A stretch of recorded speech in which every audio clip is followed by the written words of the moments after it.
Hello there, Internet. Welcome to That's a One Show on Tuesday. I'm your host, Tim TK, and I'm joined by occasional co-host, Aaron Humphreys. Yeah, eventually. Yeah, occasional's right. Yeah. So, it's been a while since I've been on here. Usually I'm on the one tomorrow night. All right, yeah, it's been a minute. But yes, we are the West Coast, Best Coast crew of Silverline, and today we're going to be talking about the holiday season media rush, why everything seems to come out in the following month. It's funny. I always assume, it seems like most of the stuff comes out in the first part of November into October. Or maybe comic books are different. I don't know. Yeah, a lot of stuff now has started coming. It's been pushed out even further. Yeah. Well, especially in video games, it used to be October, November was a big. Now it's like there's so many games I want in February and January. They skip the holiday season. It's like a huge drop of like, I don't know if it's leftovers or whatever, but there's a lot of stuff that used to come out the first part of the year. That was usually never it. It was usually that was a drought season. Yeah. But in the games. Yeah, there's definitely some stuff that goes into that. So we'll get into a second here. I think That's One Show on Tuesday. And we had something to promote. I thought maybe I lied. Okay, so we'll go straight into it. Were we supposed to promote something? I don't know. I thought something to come up, but I guess not. All right. Anyway, so yes. So now the cycles are definitely different, and have spread out even more. But notice that there is definitely like a cycle to media releases, but but now you like with holiday seasons, you might see your big Star Wars or Marvel movie, Call of Duty, and Marvel or DC, if they're running a second event of the year, it'll usually come out about now. But if they're not doing just the normal one event during the summer. Yeah, this year I was looking at usually one or two. I've been talking to people like the only holiday season release is Avatar. And I think I just get a feeling that Cameron makes so much money on his films that a lot of the studios are like, let him have December. We don't care. No. Because I just can't compete against him sometimes. Yeah. And it's just because he always have like these big titles, like Call of Duty Modern Warfare 2 just came out, which I've been playing a crap ton of. But it actually used to be kind of the opposite, where instead of having like your big brand names coming out in the holidays, you had all of your other, maybe lesser known names come out during the holidays. This is a trend that started back in 1947 with a Bob Hope and Bing Crosby film that got released on Christmas Day. It was Road to Rio. And what the studios found of that title, and then why they started pushing out more titles out in the holidays the following years, is, with movies and now with some other forms of media, everything is always judged on its opening week or opening weekend. Which I always find so weird considering how much more money they make over time. That's the thing. You always make more money in the long tail if you market it correctly, but half the time production companies will essentially get out like a short-term loan that they hope to pay off with minimum interest the week after the movie comes out, essentially. Okay. Because it's always like the first week, and that's why it was so much of a bummer when certain movies have come out, Dread, and not do a lot of money, but then people picked up on it later. Yeah. And then it started making money and stuff, and then it's like, well, too late. It didn't do well that weekend. There's a lot of movies that did that. I've been hearing rumors, and I have no idea if this is true, that they are going forward with the sequel to Dread. I've heard that as well, but I don't know how true that is. Yeah, I don't know how much they're able to prove in financing for it. It may be a straight to DVD event. It might be. Well, I know the original guy who made or footed the bill for the original movie he was independently wealthy. He was like a son of a so I think he just used his own money to make it. So it could be that scenario again. But again, it would be who would distribute it, and that would be, like you said, it might be straight to DVD, which I'm totally fine with, as long as they get to see one. Right. That's also, speaking of James Cameron making so much money, the rumors that you might be getting a Alita Battle Angel 2. Really? Yeah. I was surprised when I saw that, knowing how long that manga is. Oh yeah. And my God, is it long? I can see them maybe doing the first story arc, and they did technically in the film. Yeah. I almost think he shouldn't have put that sort of cliffhanger ending where she looks up in the sky and sees the guy up there looking down. It's like, okay, maybe you should have just ended it just in case. But he put that. Would I like to see a sequel? Yeah, sure. Yeah, Man, but Alita's a weird case because it had a lukewarm first week, but enough people came into the second week that it still was in that window, which is kind of weird. Yeah. Yeah. It did. It did come in, and I mean, I really liked it. But again, you'd have to pick and choose what story you want to cover. Because I mean, if you're going to cover the whole thing, what is that, like 20 movies? Exactly. Yeah, I think it would be ungodly amount of. Yeah. Yeah. No, I think you pretty much just handle eyes, the Mr. Eyeballs. Yeah. Because eventually goes into space and different planets and there's different. Yeah, there's all sorts of crazy stuff. Yeah. I'd be curious to see one. It's so hard to adapt anime sometimes because of how big the storylines are. I mean, I know they want to do an Evangelion movie. Peter Jackson was attached to it for the longest time, and even when I saw that, I'm like, yeah, I don't know if that's gonna work. I mean, I remember Daniel Radcliffe at one time was going to play like an American version of Shinji, and it just I don't know about that. I know we still have in theory, it's still in pre-production, but we do have a Metal Gear Solid movie with a lead, a writer, and a director all attached to it. Motor Solid? Metal Gear Solid. Supposedly Oscar Isaac is still on contract to play Solid Snake. I could see him doing it. I could see, and the funny thing is if they just stick to the first like Solid Snake, which is Metal Gear Solid, like technically not the first game. I think it was the third game. Yeah, because he had Metal Gear 2, Metal Gear Solid. Yeah, if they just do Metal Gear Solid, that would be awesome. And then you could just stick with that. And if it succeeds, you can make more if you wanted to. Yeah. If it doesn't, so yeah, I heard someone say that the theory would be they would be doing a standalone story between Metal Gear Solid 1 and 2, following just Snake and Raiden in a very self-contained story about philanthropy destroying a Metal Gear rogue built somewhere else. Which you can see that. Yeah. I mean, it'd probably be a lot easier to pull off. Yeah. I could. There's so many cutscenes and stuff. I can see them. I don't know. I think Metal Gear could work as a movie, but of course, the one thing you will miss from it is a little bit of the humor and stuff you always put in, the goofy stuff. Right. Yeah. Just get like random pinups posted at a point. Yeah. Have a guy crapping himself in a.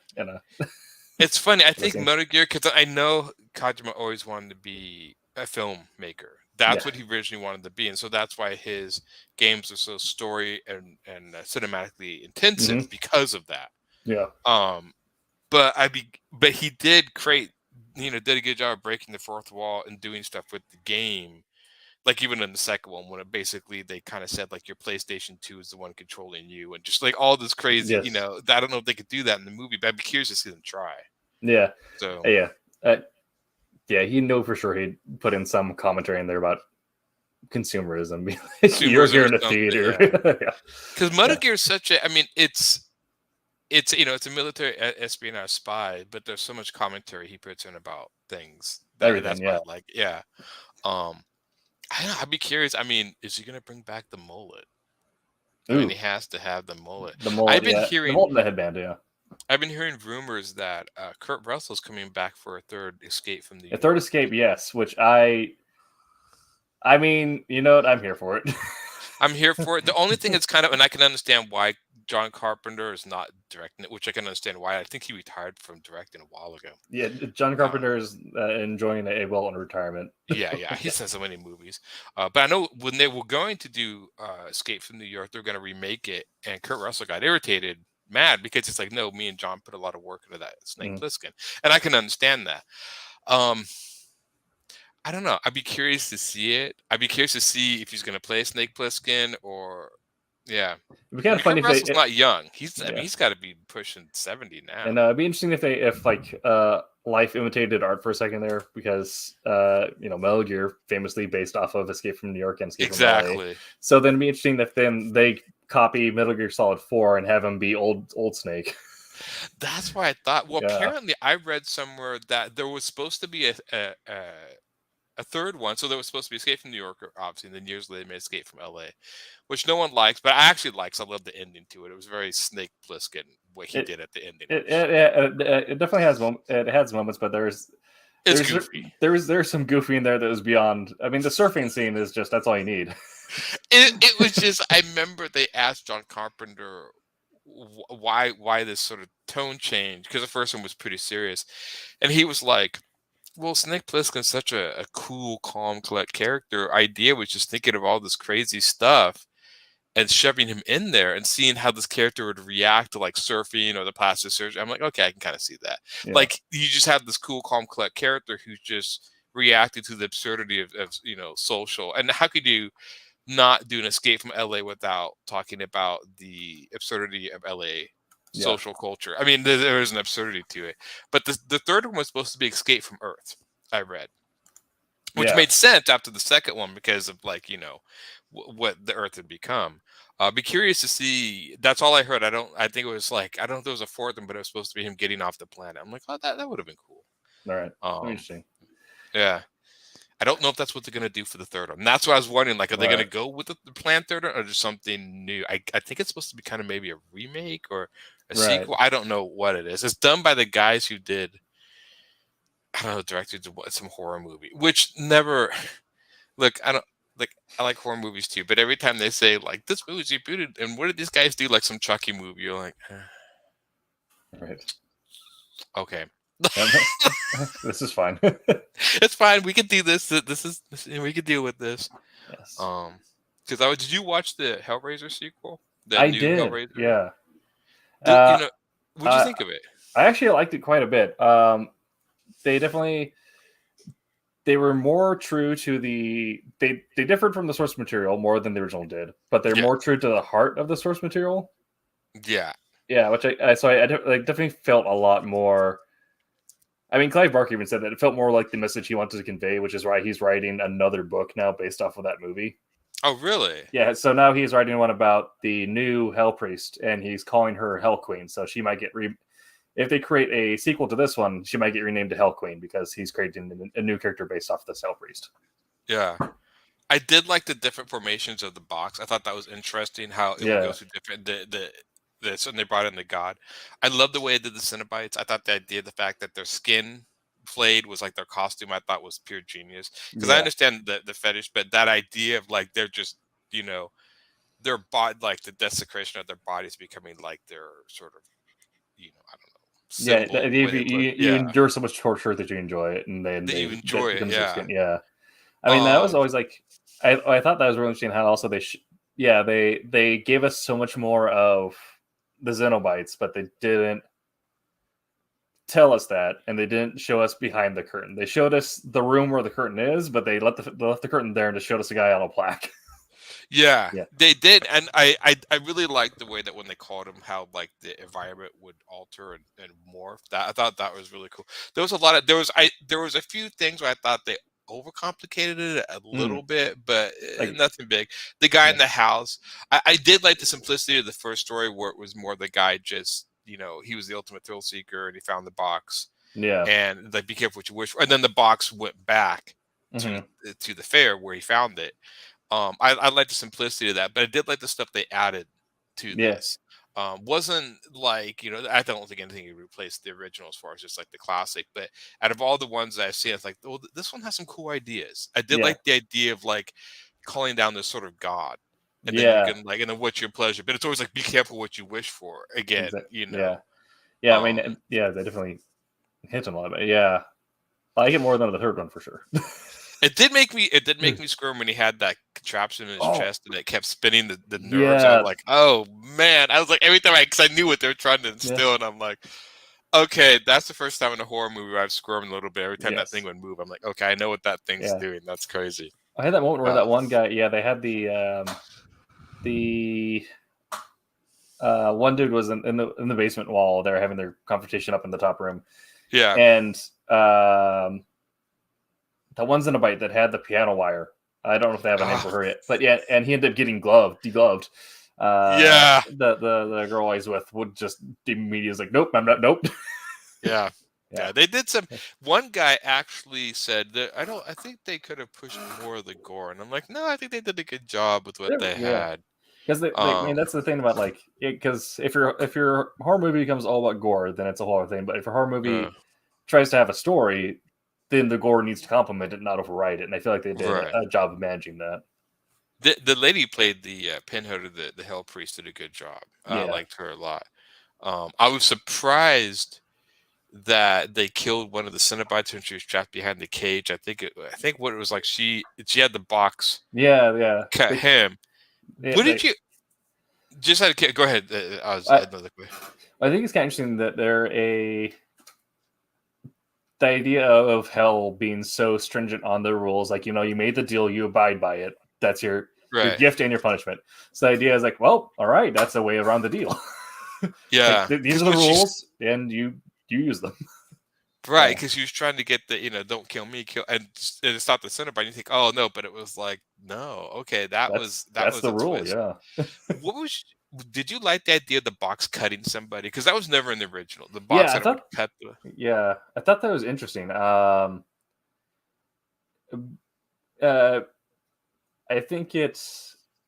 think now it makes sense because there's no. I mean, there is kind of a slight mystery to the box still that's new, which is just the formations. But everyone knows that the box is bad, don't touch. Right. The people figure that out. Yeah, so making that very clear from the get-go, being like, no, box, roll bad. Please do not touch. Yeah. I feel like it's I don't know if it added anything, but I don't feel like it subtracted anything either. No, I don't know if it added anything. It felt a little horricky, gimmicky, but then again, it was that sort of like marking the person to be visible. I'm like, oh, okay, I can see that. But I remember I was researching the original. It was funny. I was reading that the guy who made the original Hellraiser box, the prop for the movie, apparently it was very fragile. I don't know what it was made of. I can't remember, but it was so fragile that when they did a lot of the scenes with him holding the box, he would be underneath out of the camera, ready to catch it in case they dropped it. Which I thought was hilarious. Like, his guy was like, "Don't touch," Yeah. I know there were some. They had different configurations. And I think they made a few out of wood.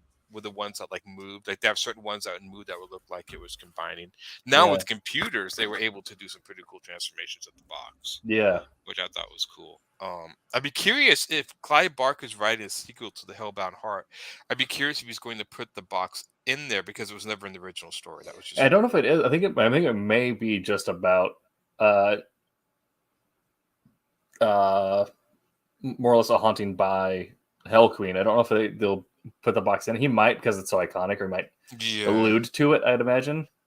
Because like, might put in like an Easter egg for it, but I don't know.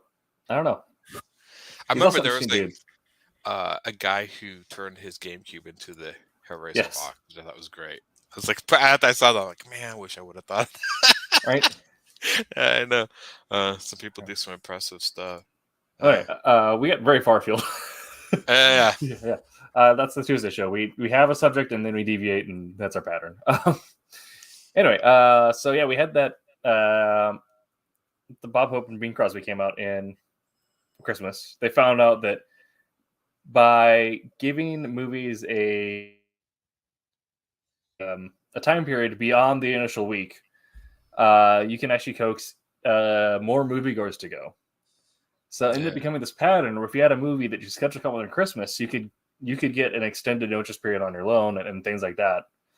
Because they knew that people are off work, people are off school, you're going to get more people to come to the movies or to eventually play your game once that became part of the zeitgeist. And didn't Jaws start the summer blockbuster? Wasn't that the one that really started that one? Yeah, and so that ended up becoming a thing, and so movies started shifting more into spring and summer, and then Jaws happened, and so you got your big blockbuster movies in summer, and then everything else that was medium name came out in the holidays, which is why for like the 90s and mid 2000s, the holidays felt like they're just packed with games and movies, and there's something coming out every week, is because everyone wanted to get a extended cycle on their property. Oh, go ahead. And now recently, it's kind of flip flopped again, where we're in the weird transition period, with Disney owning Marvel and Star Wars and releasing those big names in the holidays, because Disney was also releasing their mid-budget, famous for releasing mid-budget animations during the holidays.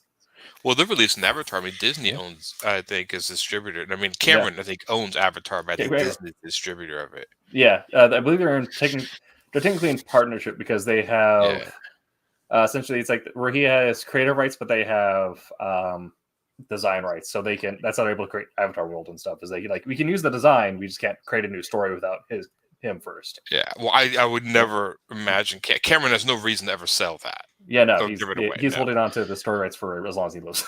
Yeah, and I remember I read somewhere that it was a Warner Brothers executive, it was a movie, or some executive, was probably Disney, whatever, came in and asked him if he could shorten the time. And he basically told him to go away. Yeah, and more vulgar. But I mean, he's up there with that. Those rare directors that just could do whatever he wants. Mm-hmm. And he usually is he's just a fantastic storyteller. So every time I underestimate Cameron, he comes back and teaches me not to. So, there's one of the, I mean, because I was thinking, like, he needs 3 times the money to break even with this movie. But you mean Avatar, I think, is one of the I think Endgame beat it for a while, and then Avatar's re-release, I think now it beat Endgame again. I don't know, something. Yeah, they're up there they can make, but they need to. This essentially needs to become the highest grossing film of all time in order to break even by like a mile. So, which surprises me because so much of it is digital.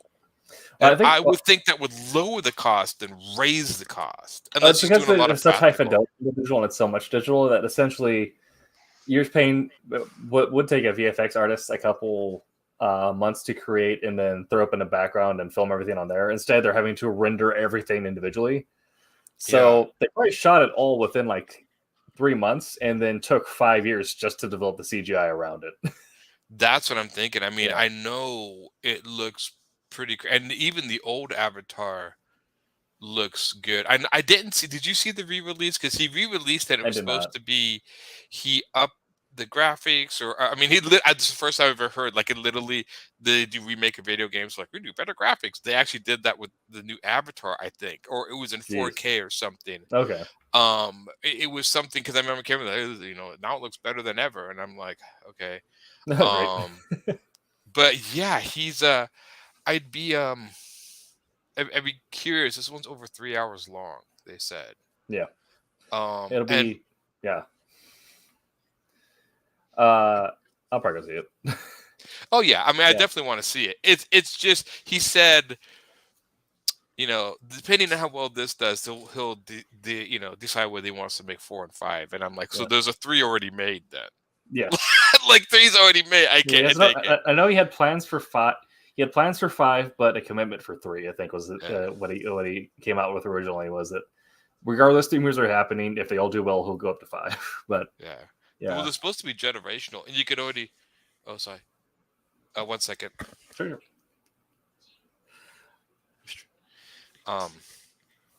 But yeah, he it's supposed to be generational. So I would assume by the 5th movie, either the main actors would be out of it, because I think it's supposed to be the kids grow up and then they have kids. And I remember him talking about that. Because this one is, I believe it's the parents are still in it, but it's focusing on the kid. Right. The son. Who's a teenager now. If one of the parents are going to die. Yeah. Because it's funny, because I remember, like, after that movie came out, you saw a few movies of the guy who played Jake Sully. I can't remember the actor's name. And then you didn't see him for a while. I'm like, well, what happened to the guy? He's filming Avatar. Yep. Like I was like, oh, that's right. There's a lot of people like, oh, they're filming Avatar. Sigourney Weaver's back in it too. Yes. Which it seems like from the trailers that they're going to find some way to put her into an Avatar body. That's my guess. Right. So, which I could totally see it the way that film works. Like I said, yeah, I'm curious to see it. I mean, usually he's always a good storyteller. Yeah. So every time I underestimated him, I'm like, okay, I really like these. So, be curious to see how he does with this. but it's been. I think the last Cameron movie was Avatar. The last Avatar. I think that's all he's doing. He doesn't need to make a he lot did of Alita. movies. Alita was his thing. He was also director well, on what that. he didn't direct it. He did. He co-directed. Really? Because I thought Rodriguez directed that one. Let's see. I think just Robert, for. It was Rodriguez. Robert Rodriguez. He wrote it and consulted on it. So okay, yeah. No, he did that. Which means that he co-directed. Yeah. Same thing with the new that Terminator Dark Fate. Yeah. I know he did a lot with that. Yeah. Which I know everyone was bummed that John Connor. The one thing I never got from that was like everyone was so butthurt that John Connor died at the beginning. And I'm getting away. Spoilers been out forever. So I don't feel like John Carpenter really did much of anything in any of the other movies. I didn't either. Yeah. So when they killed him, I didn't care. And I'm also like, if you guys are so butthurt, remember you're dealing with a movie about time travel. Yeah. If you stick with it, they could have just came back in time and saved John. I mean, it was like I'm like, dude. But people were just so upset they walked out. I'm like, dude, you could have just waited. Right. I'm sure they would have found a way to save him. I mean, even that, maybe they could be pulling a Star Wars, right? Where Anakin is the child of prophecy, but he brings balance to the Force by having Luke. So it's really Luke's that does it. It's like Sarah Connor is a cool character. So maybe John Connor saves humanity by motivating Sarah to destroy Skynet. Well, the funny thing is I would argue that Darth Vader was the one who brought balance to the Force. It wasn't Luke. And the only reason I say that is because he was the one that actually killed the Emperor, not Luke. Ah, there you go. That's fair. So that's the way I always took it, that he actually did, but Luke inherited it. The reason I like Dark Fate is I like the fact that it shifted that the key component wasn't John Connor, it was Sarah Connor, because she's the one that trained the person to save the future. So without her, I thought that was a kind of a cool shift, that it really wasn't John Connor, it was Sarah. That was the key to that. I'm like, okay, that's a cool shift. I like that idea. Yeah. But yeah, as far as like distribution, I mean, games come out now, but I mean, there's a few games come out, but like December is usually just a drought of like no new releases. It is now, but for a while it was the issue because game financing was even weirder. Because games notoriously took like months to break even. So what they found is they needed that holiday leg to get to break even at all. And so that's where you started getting your Call of Duties, your Halos, all this other stuff started releasing later in the year between Thanksgiving and Christmas, when they knew that kids and their target audience would have several weeks on end to play the game. Yeah, that's true. And tell their friends to go buy it. But now with things being all digital, that's also kind of flip-flopped. And same reason why movies are flip-flopping too is because now that all the big names are hogging the holiday space, your mid names can no longer release. So you're no longer getting the few big titles in summer and all the smaller titles on the holiday rush. You're now getting the few big names during the holidays trying to spend all their money on production and then recoup it over 4 weeks. And all the mid titles are having to fight it out over spring and fall, avoiding the summer blockbusters, which are also now, which are still around. Yeah, because I mean, they even in games. Well, I think the big game most of the game releases when I was growing up started September, and the September really went through October. But the biggest ones for that year were last October, 1st November. That was usually like Call of Duty. And strange enough, I played the World War II Call of Duties. I've never played any Call of Duties as Modern Warfare or whatever. I don't know. I've been playing the new Modern Warfare 2. I played that for an hour before the show started. Did you? Yeah. I don't know. I'm nothing against them. I don't know. I just never. I mean, different taste. Yeah. Yeah. It's funny. I was never a big first person shooter. I like third person. And I don't know why the switch in perspective is such a big deal. But like first person, I'm like, oh yeah, they're fun. You know, Doom, the original Doom's my favorite one still. But put it over the Soldier, now I'm happy. And I have no idea why that's such a huge deal for me. I don't know. It's such a weird. Yeah. I think strangely enough, a lot of the third-person shooters sometimes have the ability to dodge stuff sometimes or jump. Right. And I think there's a little more interaction than just shooting or whatever. So I still think it was weird that Cyberpunk, which I played a little bit, put in first person, especially when they have so many ideas to customize and change clothes in your character. I'm like, well, then why would you take away the ability to like see your character if your idea is to dress them up? I never got that. I'm still surprised that more games don't give the option to play first or third person, just switch back and forth. Right. That's I mean, that's also kind of like a weird thing with the new Call of Duty. My friend pulled me into a lobby last night. They have now a third person mode in multiplayer.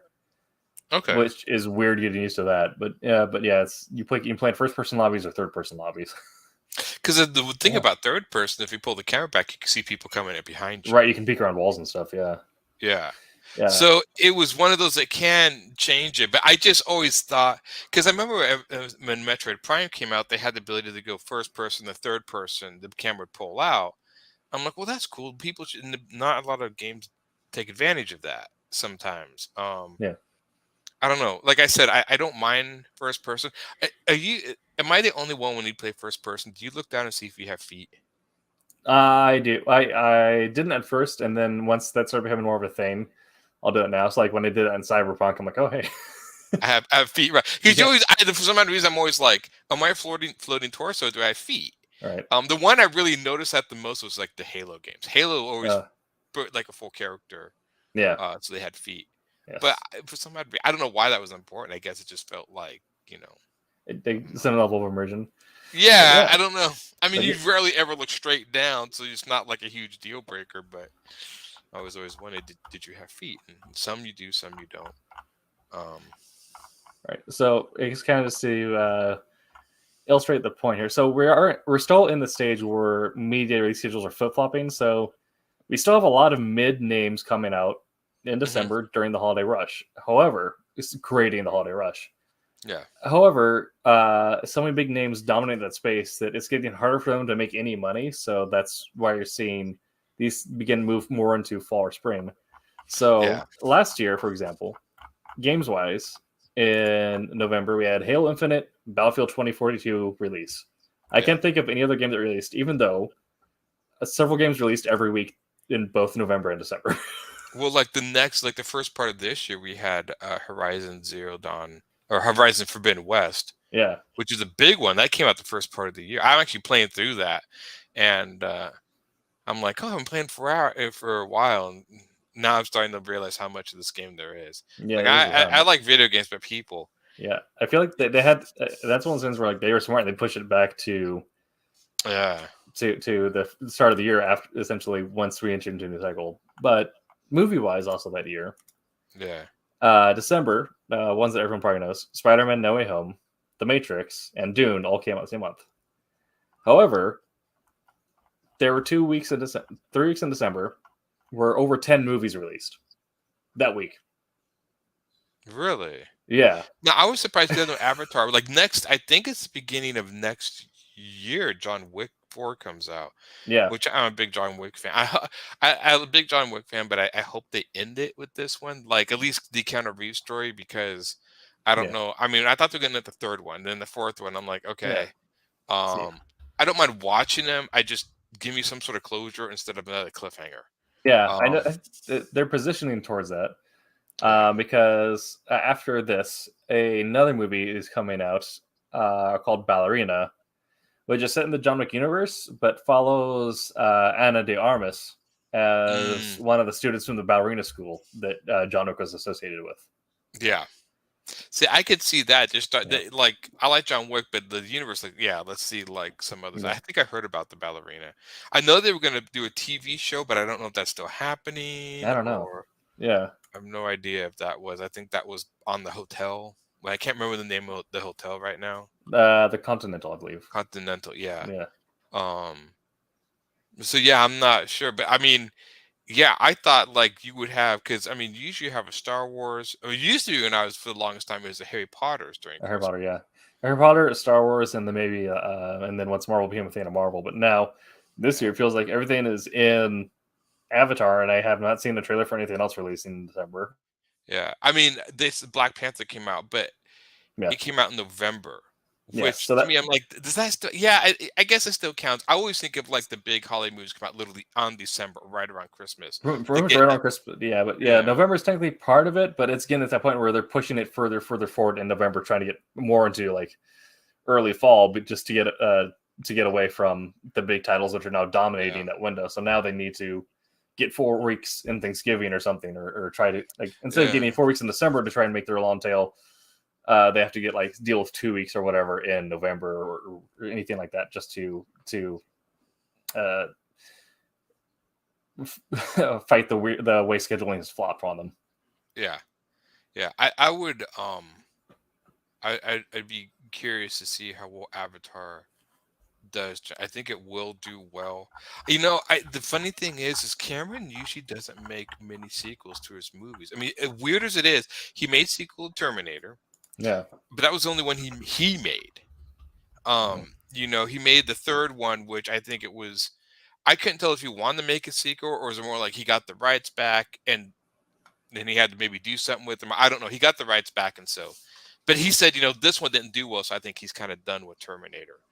Cameron is. He was done after 2. I mean, the second one, he said he was never going to make a 2. The reason he made a 2 is apparently the original movie Terminator, it was supposed to be like a liquid metal, and Terminator 2 was actually supposed to be the first one, and he couldn't do it because of technology at the time. And so when technology caught up, he decided to do his original vision, which is Terminator 2, and then it just kind of ended, and it just kind of ended there. But I mean, it was so weird that he has I have like 5 avatars. I'm like, usually you don't do sequels to your movies. I mean, The Abyss, Titanic, other Cameron, he doesn't do a lot of sequels. So I'm curious to know why so many, why this huge. I'm almost curious. I mean, it's cool he's making movies, but it seems like why wouldn't he make a TV show out of this and stuff too? I don't know. Right. So there. I'm just looking up other movies that are coming out in December of this year that essentially will be competing with Avatar, and it looks like we're kind of in that point where we've officially hit the flip flop, and that there's not a whole lot. You have the only possible contenders I see are really nothing. But the things that would probably are standout are as the Will Smith movie Emancipation, which mostly just because of Will Smith's drama. That's probably the reason it's getting, and The Whale starring Brendan Fraser, which stands on its own because of it's critically acclaimed, and it's Brendan Fraser's return to acting, essentially. Yeah, I've even heard that he would be up for doing another Mummy film. Yeah, so I'd be curious. I've heard about the Mummy. Those are almost, I would not say art house, but they lead more towards art house, especially the Whale, which yeah, but it's weird how mostly Disney. I mean, I saw Black Panther. For some odd reason, it's just me. I feel like movies are too long nowadays. Maybe I'm just getting old and stuff. But I mean, when I grew up, movies were 90 minutes, hour and a half, man. You were in and out. But now I think Black Panther was like over 2 hours long. Avatar's over 3 hours long. And even I was watching Black Panther. I'm like, dude, you could have cut a lot of this out and streamlined this movie very well. And it was weird too. For 2.5 hours, like she doesn't show up to the very end as the Black Panther. I'm like, So I said Black Panther in the title, right? Did I miss that? But I like Black Panther because it was probably the most character drama we've gotten from a Marvel thing in a long time. It toned down the comedy strangely. It was like, if you want just 2 hours of characters interacting and actually acting, not being overshadowed by CGI fight scenes. It's an art house movie, which is oddly enough, which is weird. It's funny when they brought Namor out. I mean, they gave him the green pants. It could be worse. It could have been the Speedos. They gave him the green pants, but they did the impossible and they made the ankle wings cool. I remember I would love to some people, and I said, I don't know why nobody in the comics knows why his ankle wings when he lives in the ocean. You think he would have little flippers instead of ankle wings? Even in the comics, I'm like, why does he have wings if he's in the ocean? What does that? Yeah, but I kind of lead it it's for him to, because he can exist in both worlds. Is for him to be able to hover above the ocean. Yeah, and those things. I mean, you look at those wings in the movie, man. They were working for their life, man. I know. It's like when you actually made him dart around and fight super fast as an aerial fighter. Yeah, they almost approach the idea of like a hummingbird that he could just kind of zip along. So that's what made them cool. And then And then Shuri got to do what everyone wanted to do in the comics and actually just rip one off of him. That was, I thought that was hilarious. Like, nothing would hurt her, but they rip off one of his little wings. It's like, ow! So I was like, okay. I know there was a few things. I have to turn my brain off more because when she got impaled. Oh yeah. And then still walking. I'm like, I don't think that's possible, but I know it's Marvel, so I have to just deal with it. It's Marvel, yeah. Character's gonna be, yeah. I'm just like, well, she'd be dead in minutes. Like, yeah, the suit covered the wound. That's not really gonna help it. Yeah. My thought was my thought was maybe because it's a synthetic heart-shaped herb. Maybe it's like nanomachines. Because she came out of there, and I'm like looking where that wound is. I'm like, well, that probably went right through her liver and spine. And she's like, just walk it off. Just walk it off. You're good, man. Exactly. Wow. I thought it was like maybe it's like Iron Man's nanomachines, and they start clotting immediately because it's clotting and rebuilding it or whatever. But yeah, the Ironheart stuff was pretty cool. Again, I always find it weird that, again, in some movies, like, she's a super genius. Like, well, what is she making? She's making a suit that can shoot things. Wouldn't super geniuses be making ways to, like, solve the plastic problem in the ocean or world hunger or things like, I mean, again, it's like, I made a suit that shoots a bolt, and I'm like, okay, it's Marvel, so you go with it, but I'm like, this is your big claim to fame. I mean, we also I think you have to consider also the Marvel universe. Like, I think microplastics kind of got overshadowed by the snapping. You're like, maybe we need to deal with this. I still, again, to this day, when I talk about Marvel Universe, I'm like, if they have that level of, like, nanites to do, like, their suit or whatever, the world wouldn't look like ours. It would be completely. I mean, you could possibly use those things to build houses in seconds for, like, homeless people and all sorts of crazy stuff. Tony Stark just needs to in one panel say that he solved, like, global warming and the plastic problem. Like, he has the money, of course. He has the money and the technology that I mean, people say, well, that the technology is really. I'm like, dude, if you could fabricate a metal helmet out of just little nanites, imagine what else you could fabricate. I mean, you could 3D print, like you said, houses or cars or things. I mean, it would, and you could disassemble things too. I mean, say you wanted to take down a house or a car, you could disassemble it into, like, it's, basically atom components and, like, save on waste, and you could use those things to take, destroy garbage or turn garbage into a fuel source or something. I mean, there's like a million and one things you can do with that, except make your helmet come on and off your head. Right. I don't know. It's just, I mean, it'd be cool if they showed that, but again, I mean, it's focused on the superheroes, so I get it. Yeah. Speaking of superheroes, the one good part of the Black Widow movie, David Harbour. Besides Black Widow, the only movie that is coming out in December this year that I'm really interested in is Violent Night, starring David Harbour as Santa Claus in a. I don't explain it other than Santa Claus meets Die Hard. I know some of my friends were talking about that one. I'm like, I didn't even know about that movie. Yeah. And then they showed the Iron. Let me ask you this question, because I can't remember. I've read a few comics with Kang the Conqueror in it. Now, did Kang the Conqueror, was he human? I thought that purple face and stuff was his actual skin. He was Egyptian for the most part as Ramatut, and then once he conquered an alternate dimension, he took essentially their helmet and designs and made one to cover his own face. Okay, so he's human underneath that. Yeah. Okay, because in the movie they took it off as an African American guy playing the character. Like, I thought he was supposed to be more blue, purple, or alien. So it really is a mask that comes. Yeah, originally was. Okay, then that makes sense. Yeah, originally he's Ramatut, and what I'm interested in, I'm hoping they don't make him some minor guy. I'm hoping they actually build him up as a bigger threat in the long run. I don't know if they want to go make him the big guy for the whole event arc, but I'd be down. But Kang the Conqueror is the one Marvel villain who is truly one. There was he fully conquered Earth 616, forced all the Avengers off the planet, and then at one point decided, like, no, you guys have it back. Okay, I'm gone. Yeah. I'm gone. Well, the one thing I loved about Kang the Conqueror was that it was all a game. Yeah, it was just a game to see if he can conquer it, and that's what I liked him. He wasn't evil per se; he was just. It was all like, could he outwit these guys? Yeah. And I love the fact when he would draw the armies from other dimensions and other timelines. That was they could do some really cool stuff with him if they do it right. I was excited using Kang the Conqueror. I have you. You screwed up Thanos beyond my forgiveness. I'm sorry. I mean, there's stuff you did in the Thanos character. I'm like, you can't make Thanos without having to be the mad god who loves death. I'm sorry. That's just that was my favorite part of him. So Thanos, I'm curious. I mean, come on. There's nothing that you really need to change. I did not like the Thanos. I thought he visually looked cool, but I did not like him trying to save the universe. Like, that's not Thanos. He's in love with death, and that was my favorite part. He was the mad god. So I did not like that. I'm sorry, internet, I just didn't. I still, after I have never watched the last two Avengers Endgame and stuff. I saw them in the theaters, and that was it. Right. But Kang, I like even more. Yeah.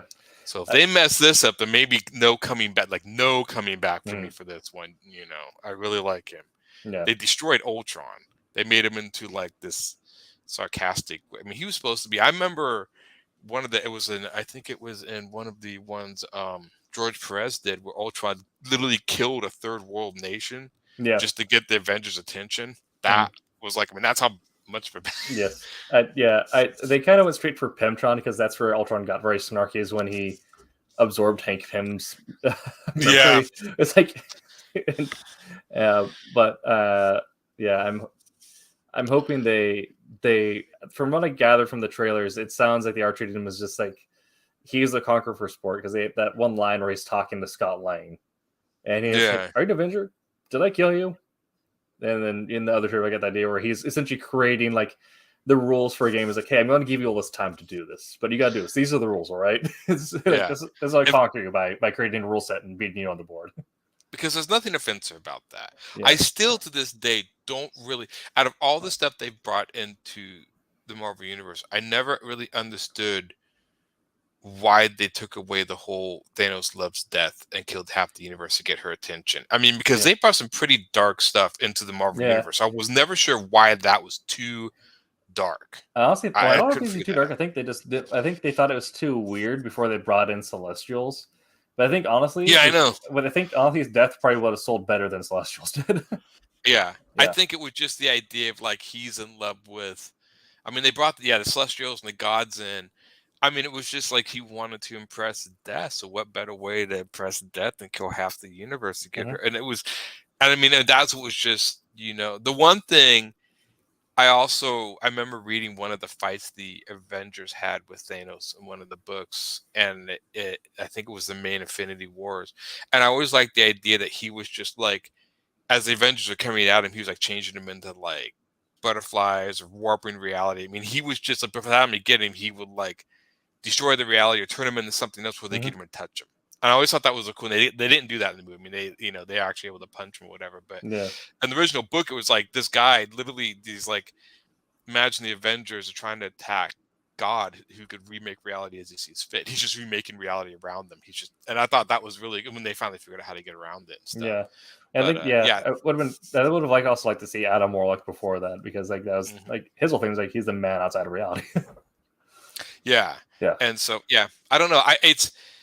I know the people said, well, the Marvel Cinematic Universe is their own thing. I'm like, yes, I know, but there are certain things. I mean, you bring a lot of stuff over, and when you certain things you don't like. To this, I understand why they didn't bring Tony Stark's alcoholism. They hinted at it, but they never brought it over full fledged. And I always thought that was kind of a little bit of a detriment to his character, because it was such an integral part of his character in the comics that he struggled with that.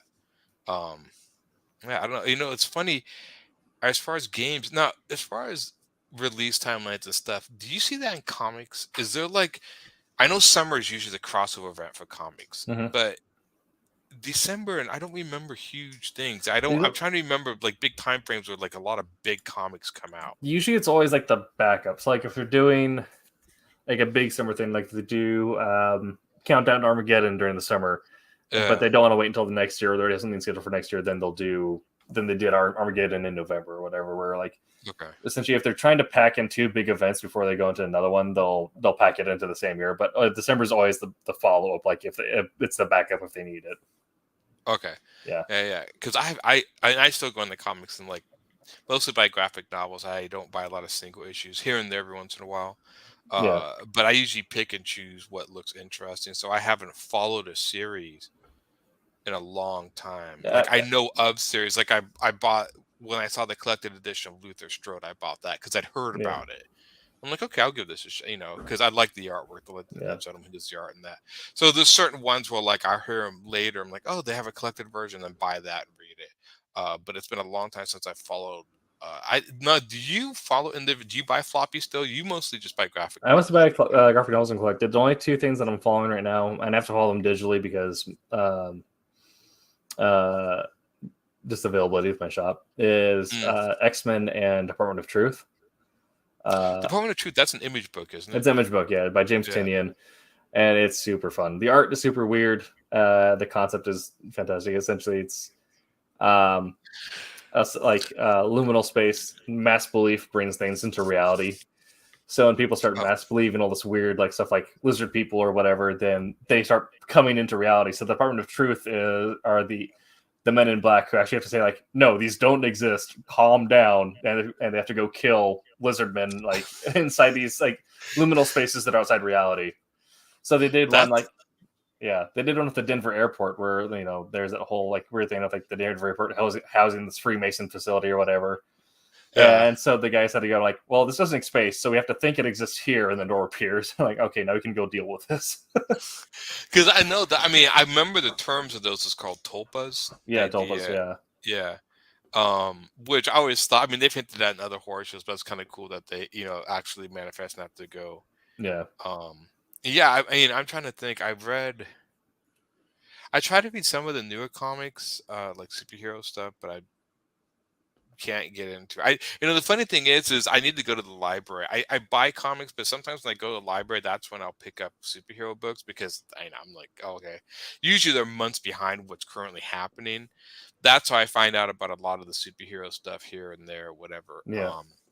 But a lot of times in the library, I just pick up a huge stack and read through them. Yeah. I haven't done that in a long time because I actually been buying comics I keep buying more. I found one called Perotta the She-Devil, which was like this Claremont book written in '82. Okay. And I think it was Jim Bolton. I think was the artist, but it's like it's like definitely it's like a Conan the Barbarian type, but with a woman, almost like a Shauna the Red Sonja type thing. But it was really well illustrated, and it only lasted like I bought one paperback I saw at a store for $10 and read it and really liked it, and I was like, was there any more? And I looked up, and there was a hardback that had 2 other stories in it, and I got that one to have it all, but it didn't last that long. But I've been finding some old stuff here and there. I'm always, I think my comic shop owners don't like when I go in the store because I'll just spend an hour wandering around and sometimes buy nothing and sometimes buy a bunch. It depends on what I find. With that. I know I still want to read The Last Ronin.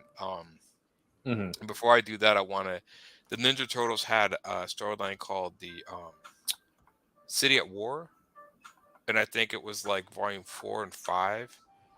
And then after that, I think then that was the last of the original Mirage, and I think The Last Ronin follows directly from that storyline. I never read it, so I want to go back and read it. I heard a lot of people say it was really well done. I just never read it. So. Speaking of holiday releases, this just out. Or no, not out, just recently updated. We do have a tentative release date for Dune 2, November 17th of next year. Yeah. That fast? I thought. Yeah, because I believe they started filming pretty much immediately after the first one came out. Well, yeah, kind of like Lord of the Rings. I mean, why? Yeah. Like Lord of the Rings, I think most of those was filmed generally at the same time. Because if you have everything set up and everything done, you might as well instead of, tearing it down and coming back. Yeah. And I don't know if we're going to go straight into the war, the Messiah War, but Dave Bautista said that Beast Robin is going to have an even bigger part, so he might be going into the Messiah War. Do you think that movie would be 2 movies or 3 movies? I don't know. I feel like cutting into 2 is the right call, and then if you want to do a third, maybe going into God Emperor, because God Emperor is a lot shorter. Yeah.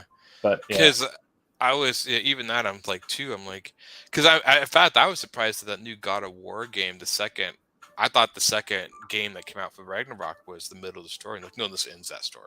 Yeah. So you got Ragnarok 1 and 2. I'm like, oh, that's nice. Because usually they didn't want to drag it out. Mm-hmm. I mean, the original God of War was like, I think 3 games, but there were a ton of spin-offs. There was like, I think God of War extension, and then there's a ton for PSP, and yeah. And so, but the main storyline I think you could generally follow was 1, 2, 3. Yep. And then they had a bunch of side ones. I would still love it. Did you ever play the new God of War games at all? I have not yet. They're on Steam, and They're what? I have not. They're on Steam, but they get discounted every now and then, so I should. But I still have to beat Rising of Vengeance. I have not put time for a single player game in a while. Oh, you're talking about that? Have fun with the last boss on that one. But that game came to like the end was like almost like a game branch. I beat it, but eventually it's like, wow, okay. Revengeance, that's been a while. Yeah, what else? I finished. I played Eternal, and I got pretty far into it, and then I realized they're repeating the same levels later in the game, but with new foliage, and I was like, no, I didn't buy a PlayStation 5 so you can repeat stuff later on. Like, I mean, I want new stuff. I just watched it end that game and returned it. What other game did I play? But then I started, and then I'm playing Horizon Zero Dawn. I played the first one over again that way because I didn't remember any of the storyline from the first one. And the second one is good. Apparently they want to make a third one, but this got kind of mixed reviews, this one. So well, this has been our normal hour now. We have talked about why things have been scheduled in the holidays in the past, but now are kind of spread up more over as schedules flip flop, and several other things as well. Yeah. But we'll be getting ready to sign off here. Aaron, do you have anything coming up or anything you need to promote before we say goodnight to the LV audience? No, I might. I know I've been doing some artwork for a new character called Knox the Barbarian, which you've seen some pictures and stuff. I did write a single issue, so I want to start working on that, and I want to make it so each issue is its own story, so there's no like issue 2 for it. You can buy any issue separately. That's the only thing I know, and I'm still working on the 3rd issue, The Obsoletes, which I started. Very cool. So, I can confirm now that Soul Ascendant is being worked on. It's being arted, so we are getting our Roman space opera. That's right. Yeah.